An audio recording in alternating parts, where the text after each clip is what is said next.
তো বন্ধুরা আজকে আমরা জানবো কিভাবে তোমরা পিএনজি ইমেজ ডাউনলোড করবে। তো আগে জেনে নিই এই পিএনজি ইমেজ, ফটো, ছবি জিনিসটা কি। আচ্ছা, তো আগে এটা জেনে নিই এই পিএনজি এর ফুল ফর্ম কি। তো আমি তো অত জ্ঞানী টানি না, তো অত পারিনি আমি, তো এর জন্য আমি গুগল বাবার সাহায্য নিলাম যে গুগল বাবা পিএনজি এর ফুল ফর্ম কি।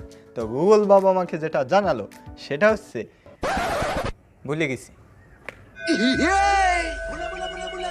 Portable network graphics. হ্যাঁ, এত বড় একটা ইংরেজি যেটা জেনে আমাদের কোনো লাভ নেই না, জীবনে কোনো পরীক্ষায় এই ধরনের প্রশ্ন আসেও নি আর আসবেও না।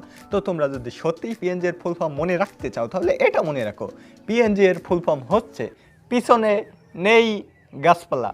অসাধারণ। তো পিএনজি এর ইংলিশ ফুল ফর্মটা শুনে তোমরা এর মাথামুন্ডু কিছু না বুঝলেও বাংলাটা শুনে হালকা হালকা বুঝতে পেরেছো, কিন্তু তোমাদের একদম H2O এর মতো পরিষ্কার করে দেওয়ার জন্য আমি একটা উদাহরণ দিয়ে দিচ্ছি, তাহলে বুঝতে পারবে আমি পিএনজি ইমেজ বলতে কি বোঝাতে যাচ্ছি।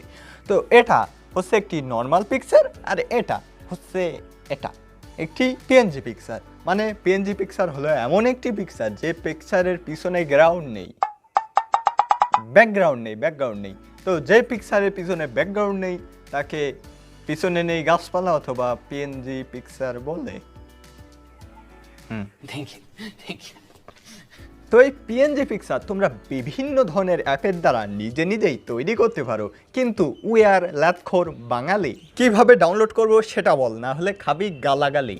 তো তোমরা গাড়ি বাড়ি, হাঁস মুরগি, ঘাস বাস ইত্যাদি অবজেক্টের পিএনজি ইমেজ যদি ডাউনলোড করতে চাও, সেটার জন্য তোমাদের একটি ওপি পুরো সিক্রেট অসাধারণ একটি জায়গা, জীবনে যেটার নাম কেউ শোনোনি, মানে সেদিনকে শুনবা কীভাবে, 5 মিনিট আগে আবিষ্কার হয়েছে, এখন তোমাদের সাথে আমি শেয়ার করছি।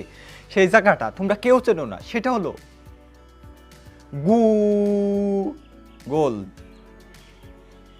গুগল চেনো না তোমরা কেউ। তো তোমরা যদি কোনো অবজেক্টের পিএনজি ইমেজ ডাউনলোড করতে চাও তাহলে গুগলে গিয়ে সেই অবজেক্টটার নাম লেখো এবং পরে পিএনজি যুক্ত করে দাও। যেমন আমার ফেভারিট বাঁশ পিএনজি, না ব্যাম্বো পিএনজি, ব্যাম্বো ইংরেজিতে লিখবে, ঠিক আছে। তো দেখো এখানে চলে এসেছে ব্যাম্বো ছবি। এখানে তুমি ইমেজে যাও, ইমেজে যাওয়ার পর এখানে দেখো ট্রান্সপ্যারেন্টে টিপ দাও। ট্রান্সপ্যারেন্টে টিপ দিয়ে তুমি এই যে সাদা ছবিগুলো দেখছো, যে ছবির পিছনে সাদা আছে, ঠিক আছে, ওই সাদা ছবির পরে টিপ দাও। সাদা ছবির পরে টিপ দিয়ে সাদা ছবির পরে একটা করে টিপ দাও। টিপ দিলে যদি তোমার দেখো পিছনে ওই যে চতুর্ভুজ এসেছে না, ছোট্ট ওইরকম যদি আসে তাহলে তুমি ছবিটার পরে টিপ দিয়ে ধরে রাখো, ডাউনলোড ইমেজ দাও এবং ডাউনলোড হয়ে যাবে, ঠিক আছে। এটা পিএনজি ইমেজ ডাউনলোড হয়ে গেছে, কিন্তু অনেক ইমেজে সাদা ছবি থাকে কিন্তু পিছনে এই ব্যাকগ্রাউন্ডটাকে এই ছবিটাই হচ্ছে না, ব্যাকগ্রাউন্ডে চতুর্ভুজ হচ্ছে না, তার মানে এটা কোনো পিএনজি ইমেজ কিন্তু নয়, এটা ব্যাকগ্রাউন্ডে সাদা আছে, ব্যাকগ্রাউন্ড ট্রান্সপারেন্ট নয়, ঠিক আছে। তো আমি দেখাও এই দুটো ছবির মধ্যে পার্থক্য দেখাই। দেখো এইটা হচ্ছে নর্মাল পিকচার, এটা হচ্ছে একটি পিএনজি পিক। এবার এটা তুমি যে কোনো ছবি অথবা ভিডিওর যে কোনো জায়গায় লাগাই দিতে পারো, যে কোনো জায়গায়, যাতে ছবিটা সুন্দর দেখায়, বিউটিফুল দেখায়, অসম দেখায়, ফ্যান্টাস্টিক দেখায় না।